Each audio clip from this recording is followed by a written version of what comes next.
In the black void of open space sits the Baleen class rebel freighter, the Fluke, home and base of operations for Purrgil Company. Inside, crammed into the conference room, are the 12 members selected for this special mission, and one grouchy-looking Duros with his hands clasped behind his back. Lieutenant Everson begins his briefing. The Empire has left itself vulnerable on Druckenwell, and the time to strike is now. I know 12 people against a garrison seems ill-advised, but the desire is for you to get in and get out before being overwhelmed. Remember, the trick is to make the Empire think you're an invasion force, not actually hold the planet. Bhawn, Jex, and Clubber, you'll need to bolster the ranks for the assault. You'll be making contact with the local swoop gang, the Silverjaws, and convincing them to join the raid. Oh, recruitment of a swoop gang, huh? All right, Clubber. All right, Jex. What you thinking? What are we gonna need this time? Maybe some muffins? Maybe some cakes? Oh, we haven't had tiramisu in forever. We definitely don't have time for tiramisu. I don't have the ingredients on me. But we could maybe do cookies, but cookies are very pedestrian. And I think I could probably whip up some lemon muffins like we used when we met those mercenaries on Mandalore. That could work. Muffins are compact? Swoopers dig compact. Yeah, muffins. I like that. The shooters are poured and ready. Look at me. Not another Mustafar. Got it? All right. Additionally, it'll be necessary for you to conduct your simultaneous missions before the main assault. Brack is the local resistance leader, and will handle your covert entry through the Dicey Cantina. He can also provide safe harbor if anything should go wrong, or you become separated. Good luck, Purrgil Company. May the Force be with you. We live life one cup of flour at a time.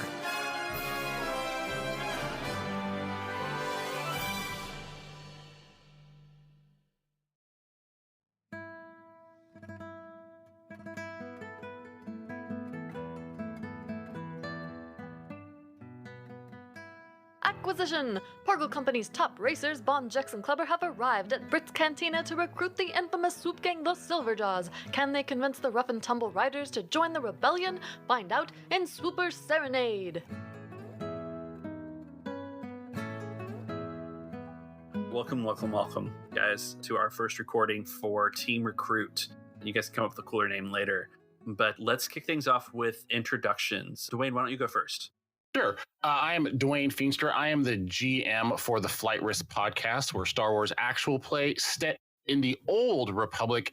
We're an AU where the Sith Jedi War is still ongoing. There's no blasters. There's no lightsabers, which kind of means I secretly wanted to play Firefly and I didn't tell my players that. So it's a fun, wacky time. I hope y'all check it out. I am playing a Dowatin named Clubber Lang.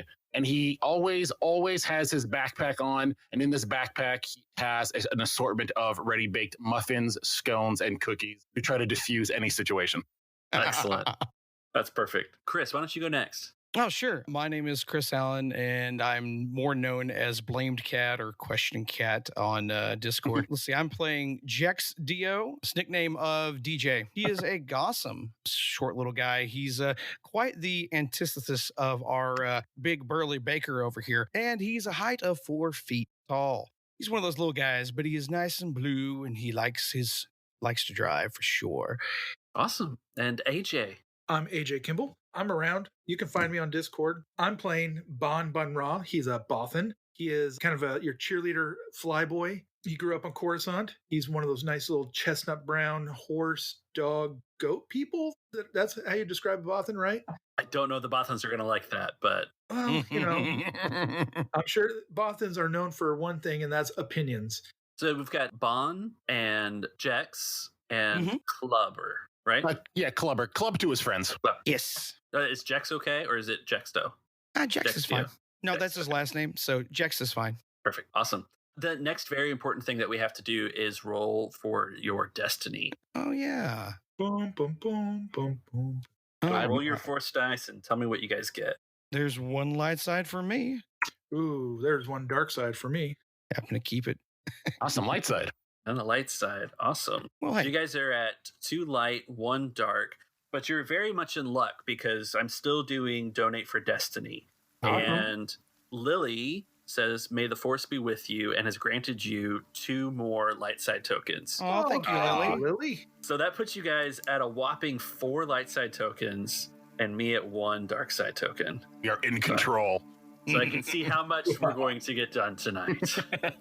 All right. So you guys have all, as Purrgil Company, you've made your way through the Dicey Cantina. You've been smuggled in from a drow named Mim and parted ways with your fellow compatriots. They headed north while you guys headed south. You've made your way through the winding metropolis that is Druckenwell, and you're on the east side of Utandu in the warehouse district. This is the home of the notorious swoop gang, the Silverjaws, who are part of the underworld, obviously, of Druckenwell, black market, smugglers, that kind of thing. But they're also known for they're a relatively large group and they're strong. And so the mission for Purrgil Company has asked you guys to see if you can't persuade them to join your upcoming assaults. So as you stand in the warehouse district, you are outside of a kind of converted warehouse that houses another cantina that's not the Dicey Cantina.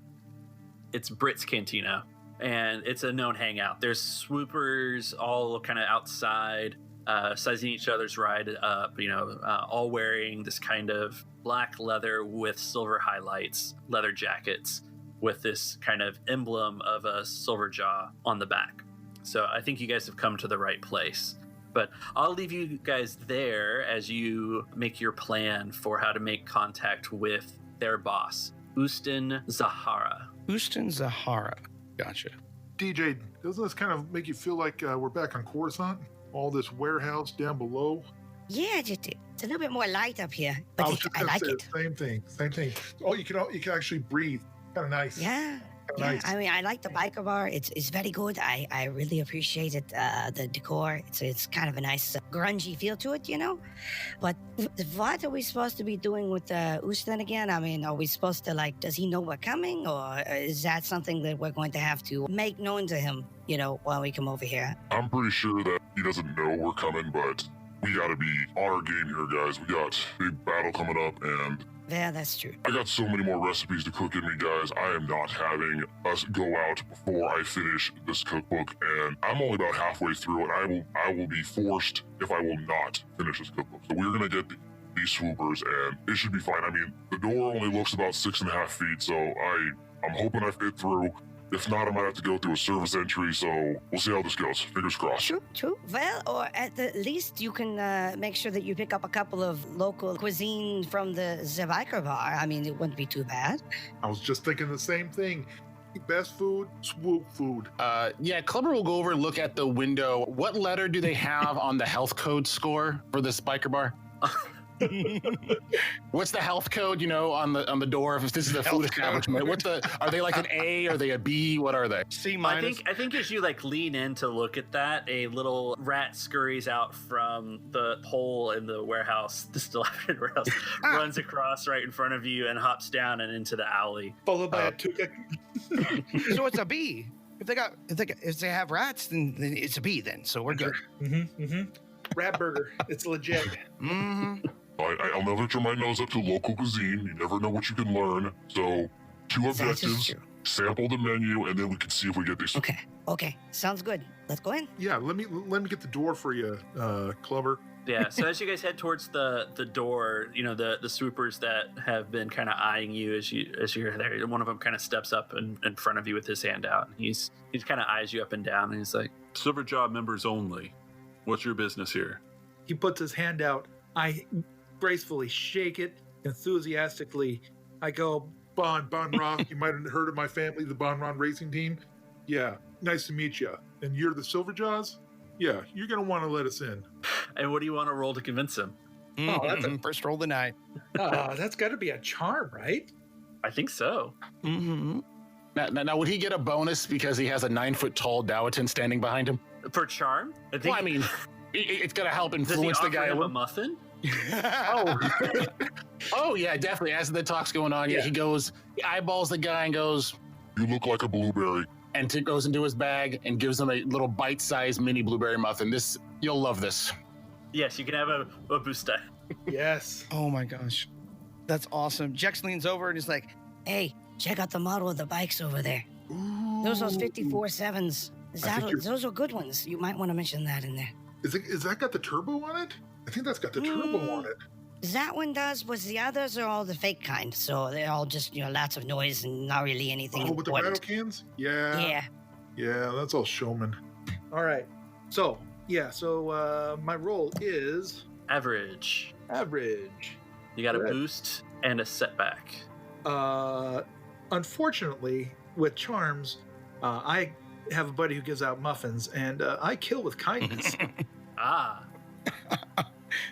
I've heard this before. what does it kindness do again? It removes a setback die from nice. Charm and leadership tests. Yep.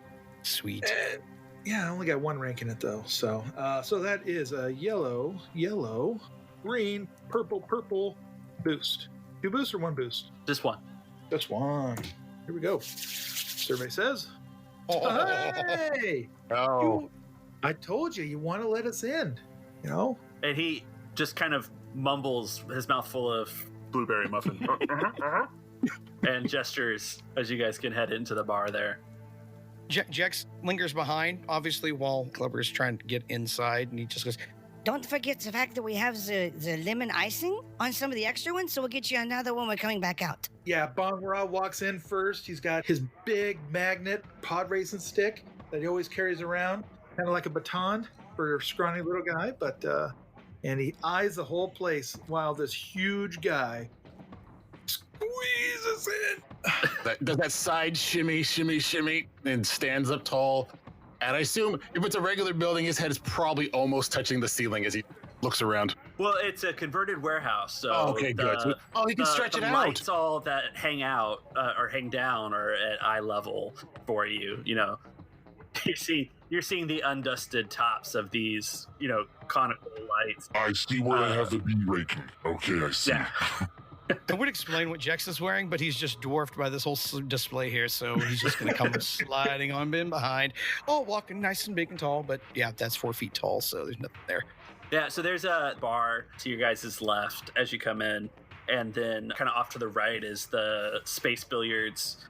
There's a lot of smoke and people moving about, and you guys might want to... Perception check? Perceptions would work.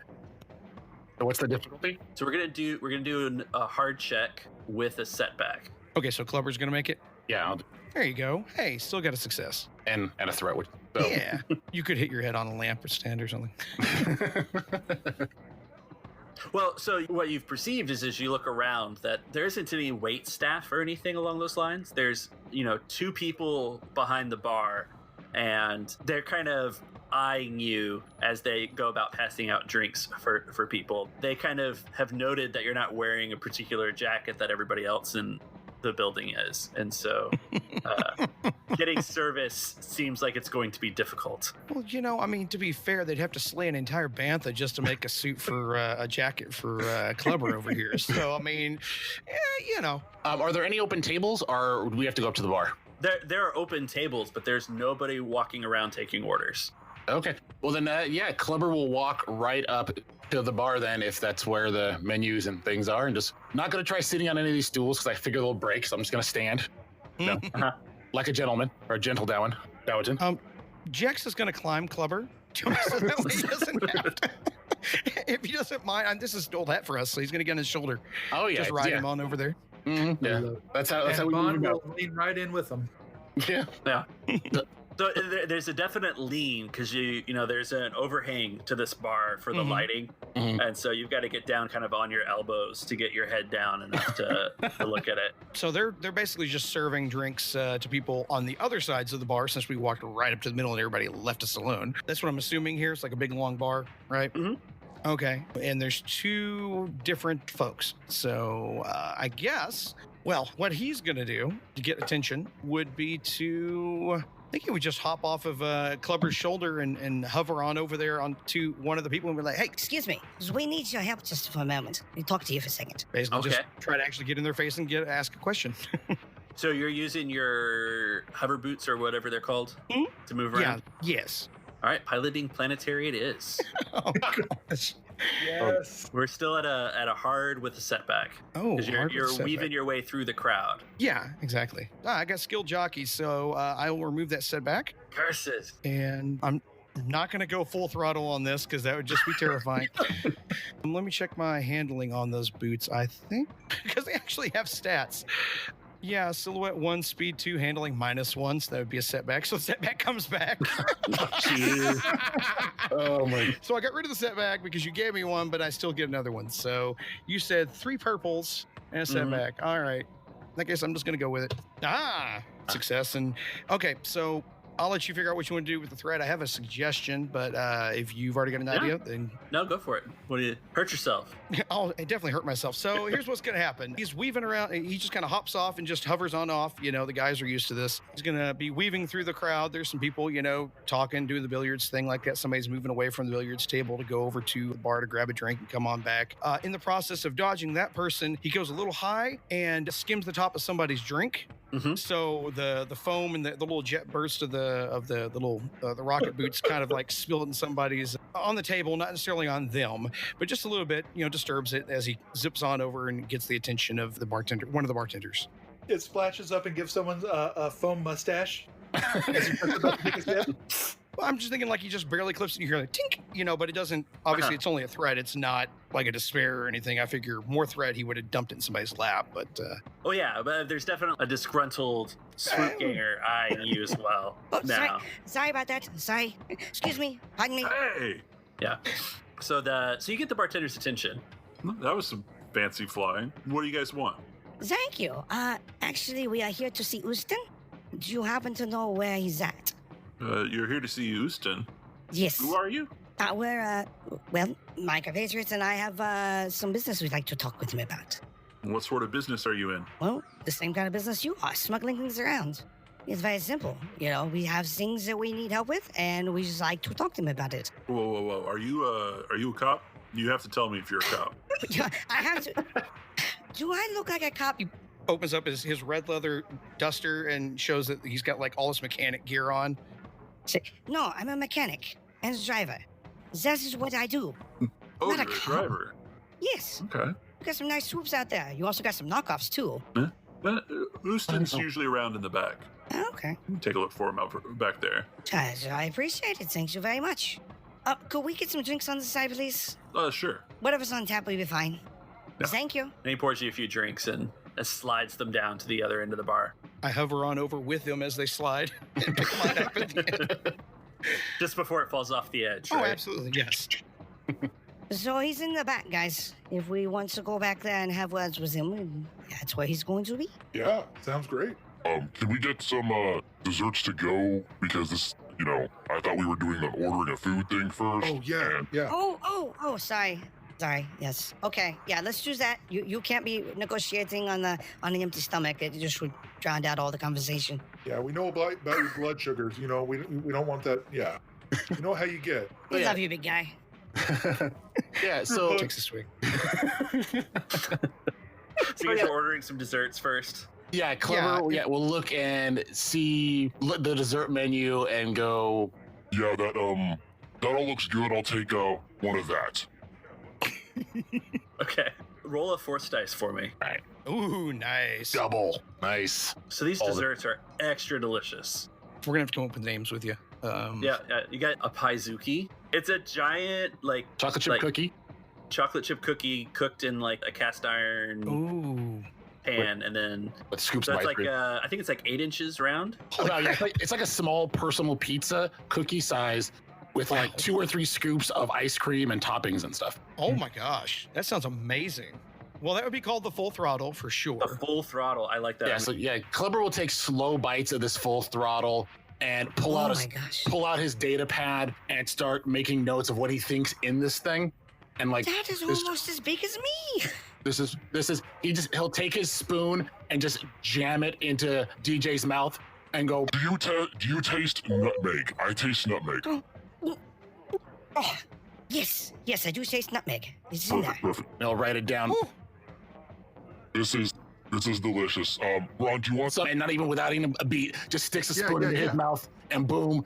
Okay. Okay. I'm thinking it's cinnamon, but it might be brown sugar. What are you feeling?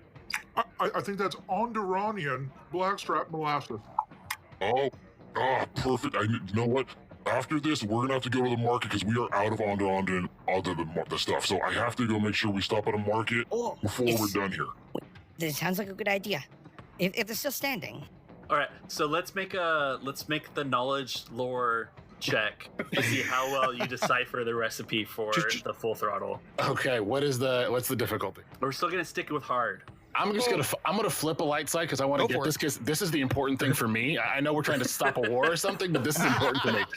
So we're getting out of here with the full throttle recipe. That's why I came. All right, come on. Nice roll. Yes. Okay. Yeah. So the thread is you're definitely out of Onderonian molasses. Blackstrap molasses. Yes. All right. Darn. So perfect. But you know that's absolutely what it is. Yes, perfect. That's why I keep these guys around. They're my testers. Yeah. You've deconstructed this recipe quite perfectly. All right. It was fun playing with you guys, and I'll talk to you guys later. I'm good. See you guys later. Interesting. Well, I mean, they are good smugglers, so you would figure they would actually, on occasion, smuggle some good stuff in like this. Yeah, you might be able to talk somebody into it. And Ustin's in the back. Maybe we can talk about this being part of the deal. Maybe getting some stacked molasses if they have it in the back. Might not be a bad idea. Well, we did leave, the Purrgil in a kind of a messy sort, so it would make sense to bring something back to him. Oh, yes. Mim would appreciate that very much. What? Do you have something against small people? That is not appropriate. Besides, she's cute. Well, she is. What? What did I say? She has nice fur. She does. I agree with you. That's fine. She just told me to keep sitting down while I was trying to get in the cockpit. But hey, I like to race. I like to fly. You're not the only one that likes to do these things. But no. But you're too big. There was not so much room. Do you like when people try to backseat fly when you're driving? I don't think so. So. Wow. It's fair. Respect the captain. Respect the craft. You're right. Yes. That's the rule you make us follow. When you drive, we don't get to say anything. You have to follow the rule. No double standard. Yes. Clever has to keep covering my mouth all the time whenever you are driving because I have so many things I want to say. Don't forget, I'm a Bhawn Raw. I know I grew up racing. It's in my blood too. I'm a horrible driver. It's just less proof. As you guys kind of wind down in this little argument, you notice that a large human, not Clubber size by any means, by any stretch of the imagination, but this beefy guy is standing right next to you with his arms crossed and is looking down at you, DJ. The boss would like to see you. Oh, wonderful. Thank you so much. Smooths out his jacket, pats him on the chest. Thank you very much for that. And he leads you guys into the back through kind of this lounge area. There's lots of booths and all of that. And sitting in kind of the back corner, smoking on a cigar, is a man who's got some kind of rugged good looks going. His hair's kind of brushed back as if he's been, swooping around without a helmet, got a beard, and he kind of looks at you three. Welcome, new friends. I heard you were looking to speak with me. So you have exactly 30 seconds to explain yourselves before we throw you in the sea. 30 seconds? That's much longer than I was expecting. Thanks for joining us in the Dicey Cantina. Enjoying the show? Consider giving us a 5-star review on your favorite podcatcher and reach out on Twitter at Dicey Cantina, shoot an email to diceycantina@gmail.com, or record us a message over on our page at anchor.fm. We'd love to hear from you. Your support truly helps the show grow. And for a preview of another exciting podcast, stay tuned after the credits. We want to say thanks to AJ, Chris, and Dwayne for joining Purrgil Company. You can hear more of Dwayne on the amazing crime dramedy Flight Risk. You can also find AJ, Chris, and the rest of us all over on Discord. Be sure to check out all the show notes for links to our popular hangouts. We also want to say a very special thanks to Mark Eberhardt from Nightcast Creative. Mark, you're an invaluable friend of the show. Thank you so much. Check out more of Mark's stellar work over at nightcastcreative.com. This series' Destiny pool was bolstered by Donate for Destiny. Shout out to Lily over on Twitter at @handlelilies for boosting our light side pool. Thank you, Lily. We so appreciate your generosity. And guess what? We're now over halfway to our Donate for Destiny $500 team goal. Together, let's outdo that goal by Christmas. Visit diceycantina.com/destiny for more on this fun way for you to make a difference. Listen up for the following special preview, but in the meantime, that's all for now. So pull up a stool, and we'll see you here next week in the Dicey Cantina.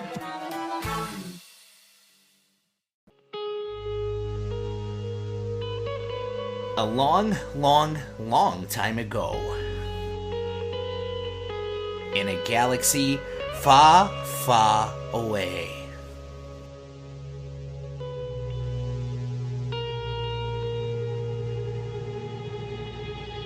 Flight Risk is a Star Wars actual play crime dramedy podcast using the FFG Star Wars rule set and also set during the Old Republic era. Join Flight Risk and an eccentric group of mercenaries as they are thrust into the dark and violent world of organized crime. As agents of an enigmatic count, they traverse the Outer Rim in an attempt to not only survive, but to realize their destiny without losing their souls. Flight Risk is hosted by Dwayne Feenstra, with players Joe, Velvet, Nimoy, Kyle, and a whole bunch of additional guests from the podcast community each and every week. So don't miss out on all the fun. Look us up on Spotify, iTunes, or your favorite podcatcher and enjoy the ride.